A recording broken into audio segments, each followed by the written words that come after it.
ठीक। अर्थशास्त्र, अर्थशास्त्र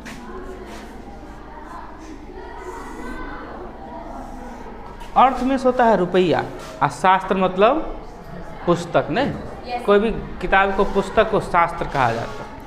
तो अर्थशास्त्र मतलब मूल रूप से रुपयों का अध्ययन है, लेकिन रुपया कमाने का अध्ययन नहीं है। पिछले बार भी बताए थे कि अर्थशास्त्र रुपया कमाने का अध्ययन है। क्या है? रुपया प्रबंधन का अध्ययन, कि आपके पास जो संसाधन हैं, जो चीज़ें हैं, उसका कैसे उपयोग कर सकते। देखिए पूरा अर्थशास्त्र है दो ही चीज़ पे टिका हुआ है। एक होता है उपभोक्ता। क्या होता है? उपभोक्ता, अर्थात जिसको हम लोग कस्टमर कहते हैं। क्या कहते हैं? और एक होता है जो कंपनी बनाता है, प्रोड्यूसर, उसको कहते हैं उत्पादक, जो कंपनी बना रहा है, प्रोड्यूसर। ये दो चीज़ पर ही पूरा अर्थशास्त्र टिका हुआ है, क्योंकि अर्थशास्त्र जो है वित्तीय लेन देन को दिखाता है। और वित्तीय लेन देन कब होगा? जब हम वस्तुएं खरीदेंगे और कोई बनाएगा। यही तो बात है। कोई उपभोक्ता होगा और कोई प्रोड्यूसर होगा, अर्थात कोई कस्टमर होगा और कोई प्रोड्यूसर, जिसको हम लोग कंपनी कहते हैं। अगर कंपनी वाले प्रोडक्ट जिस चीज़ों को नहीं बनाते हैं, क्या उपभोक्ता खरीदता है? या जिस चीज़ों का मार्केट में डिमांड नहीं है, कोई नहीं खरीदता है, कोई नहीं खरीदता है, तो क्या उसकी कोई कंपनी है? नहीं है। तो पूरा अर्थशास्त्र का खेल किस पर है?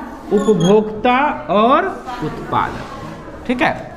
अब देखिए उपभोक्ता किसी चीज़ को खरीदेगा तो उसके लिए क्या ज़रूरत है? तो सबसे पहले ज़रूरत है उसके लिए किस चीज़ का?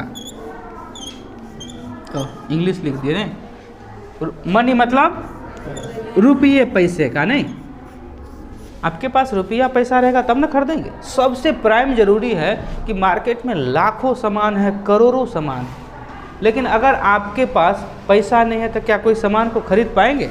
नहीं खरीद पाएंगे। तो अगर कोई उपभोक्ता किसी वस्तु को खरीदता है तो उसके लिए सबसे पहले क्या ज़रूरत है? पैसे का। और दूसरी सबसे बड़ी ज़रूरत है, लिख दिया इंग्लिश तो इंग्लिश भी लिख देते हैं, किसकी ज़रूरत है? समय का। अगर आपके पास समय नहीं है तब भी कोई वस्तु नहीं खरीद पाएंगे। आपके पास लाखों रुपये हैं, ज़रूरत है, लेकिन आपके पास समय ही खरीदने का नहीं है तो वस्तुएं आप खरीद नहीं सकते। तो पहले उत्पादक जो होते हैं, उपभोक्ता जो होते हैं, जिसको कस्टमर कहते हैं, वह हमारी वस्तुओं को खरीदता है जिसे कंपनी बनाती है। कंपनी बनाती है, लेकिन कंपनी बनाती है, उपभोक्ता है, लेकिन ये दो चीज़ में से एक नहीं रहेगा तो काम नहीं होगा। अर्थात अगर उपभोक्ता के पास रुपये पैसे नहीं, जैसे आपके पास रुपये पैसे नहीं है तो नहीं खरीदेंगे।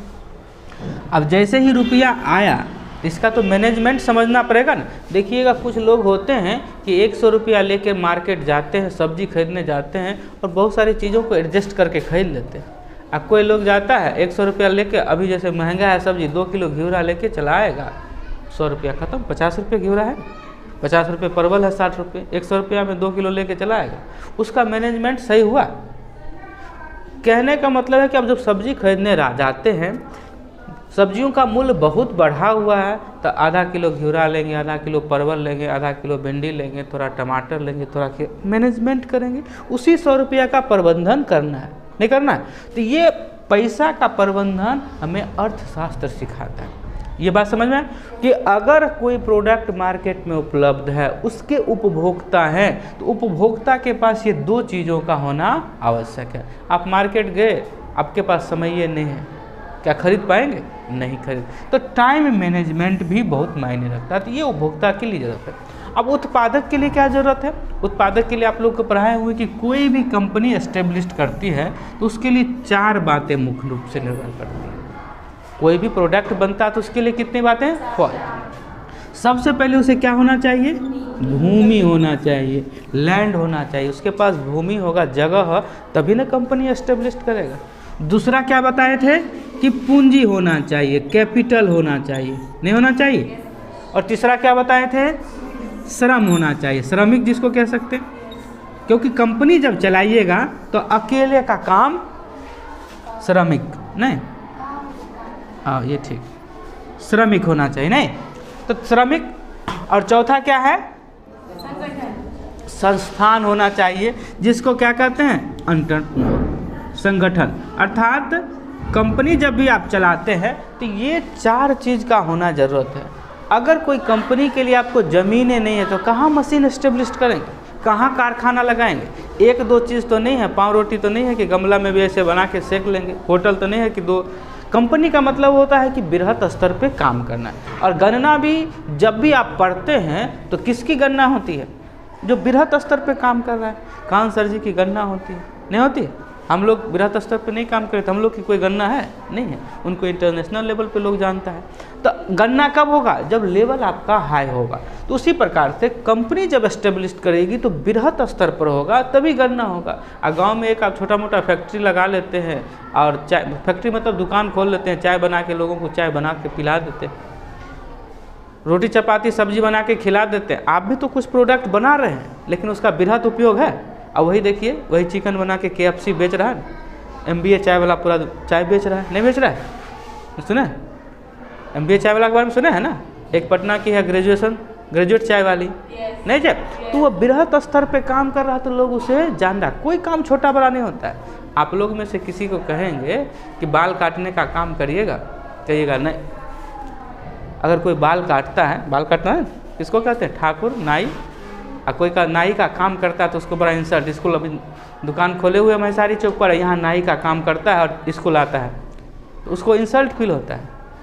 लेकिन आपको आश्चर्य होगा कि जो शाहरुख खान का बाल काटता है, अमिताभ बच्चन का बाल काटता है, मोदी जी का बाल काटता है, वो भी तो नाई है ना। लेकिन उनका बाल काटने वाला नाई प्राउड फील करता है कि अमिताभ बच्चन का, यहाँ मैसारी वाला ऐसे झुके। ये बॉडी पोस्चर ही दिखाता है कि आप अपना काम को कितना रिस्पेक्ट देते हैं। कोई अगर फैशन डिजाइनिंग का काम कर रहा है, नाई का काम कर रहा है, मुकेश अंबानी के घर में खाना बनाने वाला बावर्ची को भी बहुत प्राउड फील होता है कि मुकेश अंबानी के, वो भी तो रसोइये है ना, खाने नहीं बना रहा है, नहीं बना रहा। लेकिन जगह पर क्या हो जा रहा है, तो चाय बेचने के लिए आप लोग को कहेंगे तो बड़ा इंसल्ट होगा, लेकिन मोदी जी चाय बेचकर महान हो गए, देश के प्रधानमंत्री बन गए। MBA चाय वाला चाय बेचकर करोड़पति बन गया, लाखों का ट्रांजैक्शन रोज दिन होता है। तो कहने का मतलब है काम छोटा नहीं होता है, उसी काम को बृहत स्तर पे ले जाने पे आप बड़े हो जाते हैं। अभी कोई यहाँ स्टेज शो करता है, नाचता है, गाता है तो अच्छी दृष्टि से हम लोग नहीं देखते, लड़का है लड़की नहीं, हम लोग कह देते हैं कि बाई जी का डांस है। कोई लड़कियां डांस करने आती है तो निगेटिव देखते हैं, रुपया फेंकते हैं। और वही हीरोइन बन के डांस करती है, उसको उसके साथ सेल्फी लेने के लिए, ऑटोग्राफ लेने, नहीं मारपीट करते हैं। वो भी तो नाच ही रही है ना, क्या कर रही है? दोनों में कुछ अंतर है, जगह का अंतर है। तो कंपनी भी जब एस्टेब्लिश्ड होती है तो समझने का सेंस ये है कि कंपनी जब एस्टेब्लिश्ड होती है तो उसके लिए 4 चीज़ों का होना क्या है, आवश्यक है। उसके पास क्या होनी चाहिए, भूमि होनी चाहिए, जगह होना चाहिए, पूंजी होना चाहिए, कैपिटल होना चाहिए, और कैपिटल जहाँ से ले। और इसके बारे में बताए भी थे कि अगर कोई कंपनी किसी गांव में, किसी शहर में, किसी राज्य में लगता है तो अनेक फ़ायदे हैं, एक फ़ायदा नहीं है, अनेक फ़ायदा है। लेकिन बिहार वगैरह जैसे राज्यों में लोग कंपनी को आने ही नहीं देता है, तंग करता है, जिस कारण से कंपनी एस्टेब्लिश नहीं। तो भूमि की आवश्यकता होगी, और जब हमारे बिहार में या किसी राज्य में कंपनी लगेगी तो यहीं का ना ज़मीन प्रयोग होगा, और यह ज़मीन या तो खरीदेगा तो सरकार को रिवेन्यू जाएगा, स्टाम्प खर्चा जाएंगे, और रेंट पर लेगा तो किसी को किराया मिलेगा। उसी प्रकार से वो अपना पूंजी लगाता है तो ठीक है, नहीं सरकार से अगर लेता है लोन तो सरकार को इंटरेस्ट जाएगा। फिर श्रमिक कहाँ से लाएगा, श्रमिक तो यहाँ ज़रूरत होगा, तो लोगों को रोज़गार मिलेगा, रोज़गार के अवसर होंगे, ठीक है। क्योंकि रोज़गार और जीविका में अंतर होता है। मोदी जी एक बार स्टूडियो में बैठ के कह रहे थे कि अगर आपके स्टूडियो के बाहर कोई पकौड़ा बेच लेता है तो भी तो रोज़गार करता है, वो रोज़गार नहीं है। वास्तव में हमारे देश की मीडिया बहुत ख़राब हो गई है और विरोध करना नहीं जानती है। कोई पकौड़ा बेचकर अपना जीविका चला रहा, किसी तरह से भरण पोषण कर रहा, रोज़गार थोड़ी है, रोजगार उसको कहेंगे। लेकिन मोदी जी कह दिए, मीडिया वाला वाहवाही कर रहा है, तो वो रोजगार नहीं, वह क्या है, वास्तविक हमारी भाषा में क्या, वो जीविका। चाहे कोई ठेला चला के क्या करे, जीविका, किसी तरह से जी रहा है। क्योंकि किसान है, खेती कर रहा है, सब्जियां होगा तो जी रहा है, उसको रोजगार आप नहीं कहेंगे जब तक वो बृहत स्तर पे नहीं होता। तो कंपनियां जब लगेगी तो श्रमिक लगेंगे, श्रमिक लगेंगे तो लोग कहाँ के यूज होंगे, हमारे प्रदेश के, हमारे क्षेत्र के होंगे, उन्हें रोजगार मिलेगा और उसके साथ संगठन होंगे। जो दिमाग लगा रहा है, जिसको एंटरप्रेन्योर कहते हैं, जो दिमाग लगा रहा है उसके कुछ बेनिफिट्स होंगे तो प्रोडक्ट। तो जब भी हम अर्थशास्त्र की बात करते हैं तो पूरा खेल इसी पर है।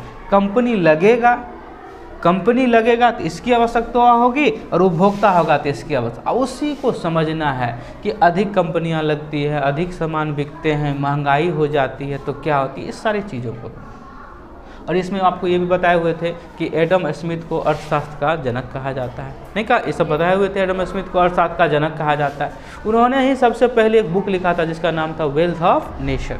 वेल्थ ऑफ नेशन नाम का पुस्तक लिखे थे, इसलिए उन्हें एडम स्मिथ को फादर कहा जाता है। ठीक है, मदर नहीं होता है। तुम लोग के दिमाग में मदर भी आता है, मदर की बात यहाँ पे नहीं आएगी। यहाँ पे एक फाउंडर की बात होती है कि एडम स्मिथ को। ऐसे बहुत सारे और भी अर्थशास्त्री हुए, अनेक अर्थशास्त्री हुए, लेकिन शुरुआती दौर में वेल्थ ऑफ नेशन नाम से इकोनॉमिक्स का प्रचलन बढ़ा तो लोग क्या हुआ, एडम स्मिथ को फादर ऑफ इकोनॉमिक्स कहने लगे। ये बात समझ में आए कि हम जब भी अर्थशास्त्र पढ़ते हैं तो अर्थशास्त्र में उपभोक्ता और उत्पादक ही दो चीज़ें हैं, जो एक खरीदार होता है और दूसरे बेचने वाला होता है। अब देखिए, जो खरीदार होगा किसी प्रोडक्ट को क्यों खरीदेगा, जिस प्रोडक्ट से उसे सेटिस्फैक्शन होगा। नहीं, जैसे आपको गर्मी लग रही है तो बाहर निकलेंगे तो चाय पिएंगे, कोल्ड ड्रिंक्स पिएंगे। गर्मी लग रही है तो स्वाभाविक नेचर है कि कोल्ड ड्रिंक्स पिए, गर्मी लग रहा है तो कोल्ड ड्रिंक पीने से क्या होता है, जैसे ही गर्मी लग रहा है कोल्ड ड्रिंक्स लेते हैं, दिल को सुकून मिलता है, नहीं मिलता है, ठंडक महसूस होती है। ठंडी के समय में जब बाहर निकलते हैं, ठंड लग रहा है तो कोल्ड ड्रिंक्स नहीं पूछते हैं, कॉफ़ी चाय पीते, थोड़ा शरीर में ताजगी आती है।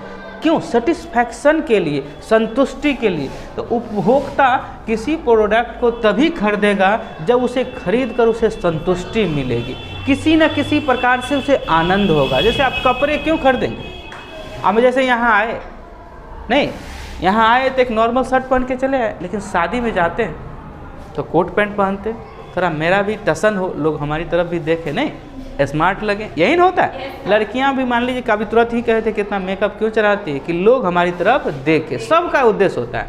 और उसी में थोड़ा अधिक देख लेता है तो थोड़ा खराब लगने लगता है, उसको मोलेस्टेशन कर देते हैं। क्योंकि सबके अपने अपने ख्वाहिशें से चाहती तो लड़कियां जरूर है कि लोग हमको देखें, और लड़का भी पैसा का डिमॉन्स्ट्रेशन करता। देखिएगा लड़का क्या करेगा, स्मार्टनेस का नहीं, रुपया दिखाएगा, मोबाइल दिखाएगा, तो लोग उसके प्रति रिस्पेक्ट करता है, यही ना होता है। घड़ी दिखाएगा, अच्छे जूते दिखाएंगे, तो लड़का का अपना स्वभाव होता है, लड़की, लेकिन उद्देश्य ये होता है कि लोग हमारी तरफ देखें, हमारा वैल्यू हो। अच्छे कपड़े पहनते हैं, अच्छे जूते पहनते हैं, अच्छे घड़ी पहनते हैं, इसके पीछे उद्देश्य छिपा होता है। लेकिन क्या होता है, उसी में जब निगेटिवनेस की तरफ चले जाते हैं, अधिक करने लगते हैं तो थोड़ा अच्छा नहीं लगता। तो यहाँ पे भी कोई कंपनियाँ कोई प्रोडक्ट बनाती है तो कस्टमर उसके पास तभी जाएंगे जब उस प्रोडक्ट से वह संतुष्ट होंगे, और संतुष्ट नहीं होते हैं तो वह उस प्रोडक्ट को नहीं खरीदें। कोई कंपनियां कोई प्रोडक्ट तभी बनाएगी जब उसे बेनिफिट होगा।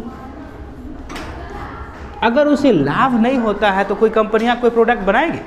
इतनी कंपनियां मार्केट में चली आ रही है, कहती है कि by one get one free, नहीं कहती है ना, एक खरीदी एक फ्री, लेकिन उसमें वह कुछ ना कुछ लाभ छुपाए हुए, नहीं छुपाए हुए, कोई ना कोई लाभ है। जैसे हम आपको पढ़ा रहे हैं तो ऐसे भी पढ़ा लेते, वीडियो बनाने के पीछे का एक इंटेंशन छुपा हुआ है। चलो आपको तो फ़ायदा हो ही जाएगा, अगर इस वीडियो को हम यूट्यूब पे डाल तक देते हैं, धीरे धीरे 2-4 साल में हम भी कहीं फेमस हो जाए। ये तो नहीं तो ऐसे भी पढ़ाते, ऐसे भी पढ़ाते थे, पहले भी पढ़ाते थे, अभी भी पढ़ाते, नहीं पढ़ाते। ऐसा नहीं है कि वीडियो नहीं बनाते तो नहीं पढ़ाते, ऐसा है, पढ़ाते हैं ना। लेकिन वीडियो बनाने के पीछे एक इंटेंशन होता है कि लोग इसी प्रकार से फेमस हुए, कहीं हम भी फेमस हो जाएंगे। एक काम तो कर ही रहे हैं कि आप लोग को पढ़ाने का, साथ में अगर ये दूसरे तक चला जाता है तो थोड़ा और बेनिफिट, इंटेंशन तो है, लाभ तो सोच रहे हैं मन में, आज हो या कल हो। 2 प्रकार के लाभ हैं, एक नाम का लाभ है, नेम कहते हैं, और दूसरा फेम का लाभ है। नेम एंड फेम के लिए लोग मर रहा है, अभी हमको लोग पहचानेगा तो रुपया आएगा, रुपया मतलब फेम। इसी के लिए आप लोग यहाँ क्यों पढ़ रहे हैं कि आपको अच्छी डिग्री मिल जाएगी, अच्छे नॉलेज हो जाएंगे तो अच्छे जॉब में चले जाएंगे। नहीं तो किसान मजदूर को यहाँ बैठा के कितना भी अर्थशास्त्र बताएंगे वो पढ़ेगा, क्योंकि उससे उसका सरोकार जुड़ा हुआ नहीं है। तो कंपनियां भी कोई प्रोडक्ट बनाती है तो देश का भला करती है, ऐसी बात नहीं है, लेकिन उसमें भला छुपा हुआ होता है। भला इनडायरेक्टली छुपा हुआ था। ये कंपनियां कोई भी प्रोडक्ट बना रही है, 50 रुपया का 100 रुपया का कोई प्रोडक्ट ऐसा बना रही है, तो उसके पीछे उसका ये उद्देश्य होता है कि 80 रुपया में बनाएंगे या 100 रुपया में बेचेंगे, 20 रुपया हमको फ़ायदा होगा जो संगठन चला रहा है। इस तीनों चीज़ पर वो 80 खर्च करेगा तो 20 रुपया जरूर बचाएगा, ये उसका इंटेंशन होता है। कभी कभी कंपनियां बहुत कम भी बेनिफिट लेती है, लेकिन बेनिफिट्स ज़रूर लेती है, तभी वह चला पाएगी। तो 20 रुपया बचाती है। सरकार को इंटेंशन क्या होता है कि हमारे देश में कोई प्रोडक्ट बन रहा है तो हमारा जीडीपी अधिक आगे जाएगा, और इस पर हम 10 रुपया 10% 15% अगर टैक्स लगाते हैं तो 100 रुपया का सामान बिक रहा है तो 15 रुपया सरकार को भी जाएगी। नहीं, सरकार को जाएगी। ज़मीन वाला ज़मीन इसलिए देता है, उसको रेंट मिल जाता है। सरकार पैसा इसलिए देती है कि उसके बदले ब्याज मिल जाता है। श्रमिक इसलिए काम करता है, उसके बदले मजदूरी मिल जाती है। और कंपनी इसलिए प्रोडक्ट बना रहा है कि उसको 100 रुपया में बेच रहे तो 20 रुपया हमको फायदा हो रहा है। सबके लाभ छुपे हुए हैं, चाहे डायरेक्ट हो या इनडायरेक्ट हो। बिना लाभ के कोई काम नहीं कर। तो कंपनियां भी अपनी बेनिफिट्स के लिए काम कर रही है, सरकार भी अपनी बेनिफिट्स के, जैसे आज बिजली विभाग है।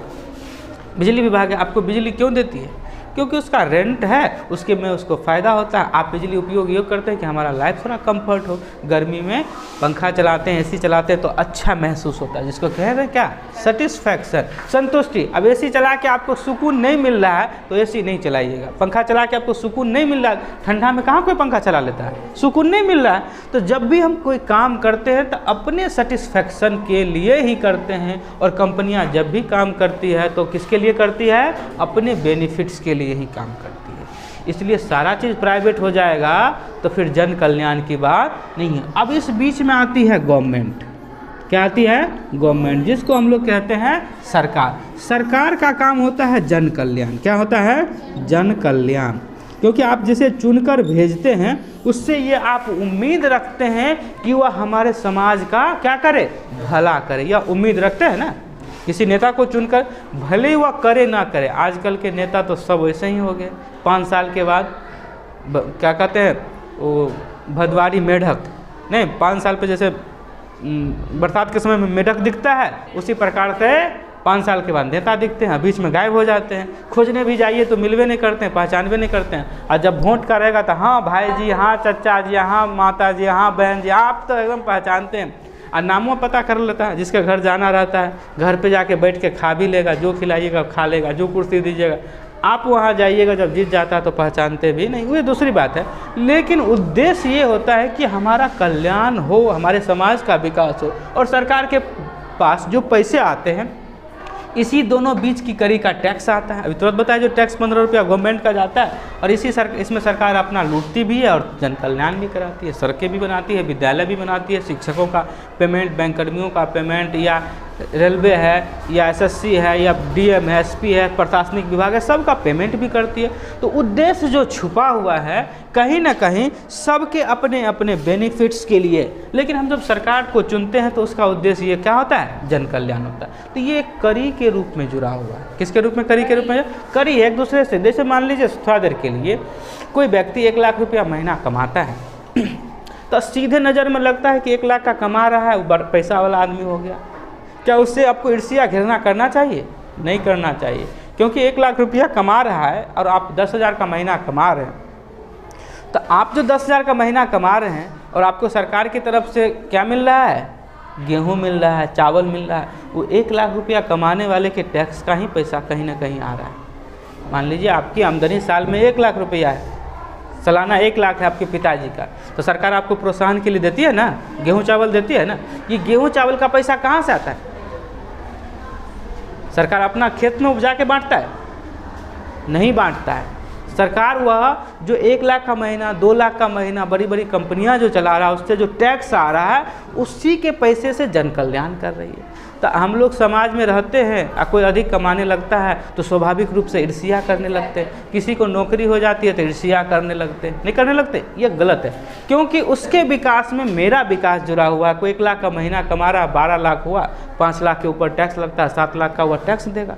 10% अगर भी टैक्स देता है तो 70,000 रुपया वो टैक्स देगा। और वो 70,000 रुपया ऐसे ऐसे बहुत सारे लोग हैं, सब लोगों को जन कल्याण में होता है। सड़कें बनती है, आप एक छत घर का बना लेते हैं तो कहते हैं बहुत काम कर दिया। देखिए रोड कितना ढलाई होता है, कितने पुल बन रहे हैं, करोड़ों में बना, कहाँ से पैसा आता है? तो वो जो आपके समाज में ही अधिक कमा रहा है उससे आपके भी लाभ जुड़े हुए। और दूसरा है कि कोई 1 लाख रुपया कमा रहा है तो क्या करेगा वो रुपया?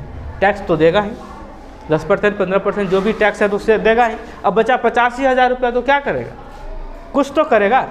जैसे घर बनाएगा तो अपने घर बनाएगा। हम मान लीजिए 1 लाख रुपया कमाते हैं, 15,000 टैक्स दे देते हैं, बचा 85,000 रुपया, एक साल में हमको 8 लाख 10 लाख रुपया हुआ, उसको क्या करेंगे? बैंक में रखेंगे, सब पैसा बैंक में रखेंगे। हमारा भी तो शौक़ है, घर बनाएंगे, कार खरीदेंगे, नहीं खरीदेंगे? सबका शौक़ होता है, पैसा कमाइएगा तो शौक़ ऑटोमेटिक आते हैं। तो वह घर बनाएगा तो समाज को फ़ायदा नहीं, मजदूर को तो काम मिलेगा ना। अब घर बनाने में एक काम है, मजदूर को काम मिलेगा, लकड़ी मिस्त्री को काम मिलेगा, बिजली मिस्त्री को काम मिलेगा, प्लम्बर को काम मिलेगा, ये पंखा लगेगा, कूलर लगेगा, एसी लगेगा, फ्रिज भी लगेगा, उसके दुकान की बिक्री होगी, सीमेंट बालू की बिक्री होगी, नहीं होगा? सबको फायदा हो रहा है। एक आदमी के कमाने से पूरा समाज जुड़ा हुआ है। तो किसी के अधिक कमाने पर कभी भी ईर्ष्या नहीं करना चाहिए, क्योंकि उससे हमारा लाभ है। अब वो कार खरीदेगा तो ड्राइवर रखेगा ना, नहीं रखेगा? पैसे वाला है तो ड्राइवर रखेगा। तो एक लोगों को तो काम मिल रहा है। हम बड़ा सा घर बनाए 1 बीघा में, तो फूल बगीचा लगाएंगे तो मालियों तो रखेंगे। झाड़ू लगाने में मान लीजिए हमारे पास खूब पैसा हो जाए तो देखिए करता है, लोग महल बनाता है, नहीं बनाता है? और जो बनाता है तो अपने से झाड़ू पोछा लगाएगा, उतना रुपया कमा रहा अपने झाड़ू पोछा लगाने के लिए, तो रखेगा तो किसी न किसी को तो रोजगार मिल रहा है, नहीं मिल रहा है? 5,000 2,000 जो ही महीना में कुछ तो अर्निंग के साधन हो रहे हैं। तो एक आदमी के विकास से पूरे समाज का विकास क्या होता है? आपस में कनेक्टेड होता है, जुड़ा हुआ होता है। तो इसी प्रकार से जब भी हम अर्थशास्त्र पढ़ते हैं तो यही 2 मुख्य विषय है। लेकिन अर्थशास्त्र पढ़ने से लोग घबराता है।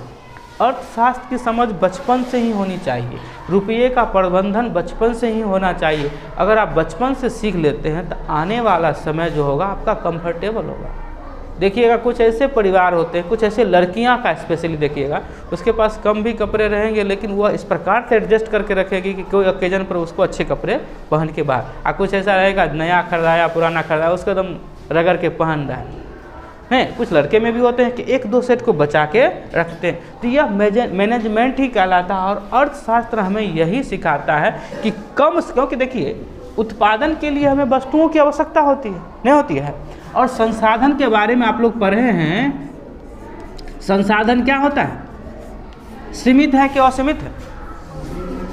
संसाधन तो सीमित है। एक समय में कोयला खत्म हो जाएगा, पेट्रोलियम खत्म हो जाएगा, नहीं, संसाधन सीमित है। लेकिन हमारी इच्छाएं असीमित है। आज मोटरसाइकिल है तो हमारी इच्छा कार की हो रही है, और आपके पास साइकिल है तो मोटरसाइकिल की इच्छा हो रही है, नहीं हो रही है? आपके पास एक छोटा मोबाइल है तो बड़े मोबाइल की एक्सपेक्टेशन रख रहे हैं, नहीं रख रहे हैं? तो लोगों की इच्छाएं अनलिमिटेड है। देखिए मोदी जी क्या कहते हैं, हम माने कि क्या भिखारी हैं, झोला लेंगे और चले देंगे। 35 करोड़ 40 करोड़ के कार में चलते हैं, 2 लाख 4 लाख का कोट पहनते हैं। इच्छाएं तो बढ़ रही है, नहीं बढ़ रही? कहें फकीर है झोला लेके चले देंगे, लेकिन कहाँ झोला लेके निकल रहे हैं? इच्छाएं क्या? जब आपके पास संसाधन होंगे तो इच्छाएं बढ़ेगी, यह नेचुरल चीज़ है और होना भी चाहिए। जब आपकी इच्छाएं नहीं बढ़ेगी तो जैसे देखिए हम स्कूल में आ रहे थे, नौकरी कर रहे हैं और इससे इतना रुपया आता है कि भोजन चल जाएगा। ये वीडियो क्यों बना रहे हैं? इच्छाएं हैं कि कुछ रुपया और आ जाएगा तो अच्छा मोबाइल ले लेंगे, अच्छा कैमरा ले लेंगे, अच्छे कपड़े पहन। इच्छाएं नहीं बढ़ रही? इसमें ये शर्ट पहन रहे हैं 1,000 का, तो थोड़ा और कमाएंगे तो 2,000 का पहनेंगे। ये डिजायर है जो आपको अधिक काम करने के लिए क्या करता है? प्रोत्साहित करता है। और जिसकी यह इच्छाएं खत्म हो जाएगी तो उसका प्रोग्रेस भी बंद हो जाएगा। हम यहाँ से जाते हैं, कोचिंग भी पढ़ा लेते हैं, क्यों कि 5,000 आएगा तो अपाची चल रहे, नहीं तो स्प्लेंडर पे चल रहे थे, नहीं चल रहे थे, पैसा नहीं पड़ रह जाते, कुछ कमाते हैं तो अच्छी कार्य में अच्छे और चीज़ आएंगे, संसाधन बढ़ेगा। तो यहाँ पे भी क्या कर रहे हैं कि जो हम काम कर रहे हैं, जो भी प्रोडक्ट बन रहा है उसके संसाधन क्या हैं? सीमित हैं। लेकिन लोगों की इच्छाएं क्या है? असीमित है। लोगों की इच्छाएं असीमित है। अब लोगों की इच्छाएं असीमित है, संसाधन सीमित है, तो दिक्कतें तो होगा। उसी में तो महंगाई आएगी, बेरोजगारी आएगी, नहीं आएगी? भूखमरी आएगी, आएगा ना? तो उसी चीज़ को पढ़ना है कि हमारे डिजायर्स वांट्स जो है क्या है? अनलिमिटेड है। हमारी इच्छाएं क्या है? अनलिमिटेड है, लेकिन संसाधन क्या है? लिमिटेड है। अब लिमिटेड संसाधन का सदुपयोग करना, लिमिटेड संसाधन का सदुपयोग करना अर्थशास्त्र सिखाता है। जैसे कि आपके पास सपोज करिए कि एक 10 कट्ठा का प्लॉट है, ये सीमित है, इसको बढ़ा सकते हैं। 10 कट्ठा का प्लॉट है तो 10 कट्ठा रहेगा। अभी 10 कट्ठा में आप बंगला बना लीजिए, 10 रूम 20 रूम बना लिए, कमरा बना लिए।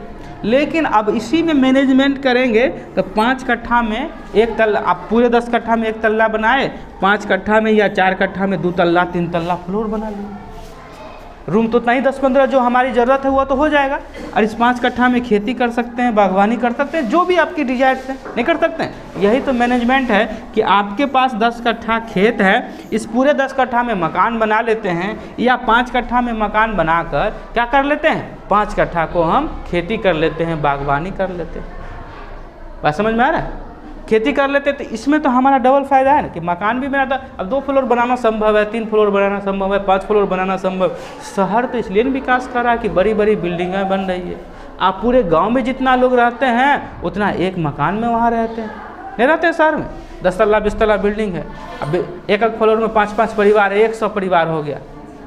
20 तल्ला बिल्डिंग हो तो 100 परिवार हो गया। गाँव में 100 परिवार रहता है, एक गाँव में 100 परिवार रहता है। एवरेज देखिएगा तो जैसे हम लोग 80 परिवार का जनगणना कर रहे हैं, तो पूरे गांव पूरा वार्ड में 80 परिवार है, एक गांव पूरा है। तो एक बिल्डिंग में वहाँ पूरा एक गांव बसा हुआ क्या है, मैनेजमेंट है।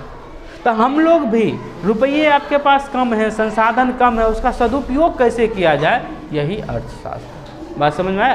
तो ये बेस है, रहने देते हैं आज।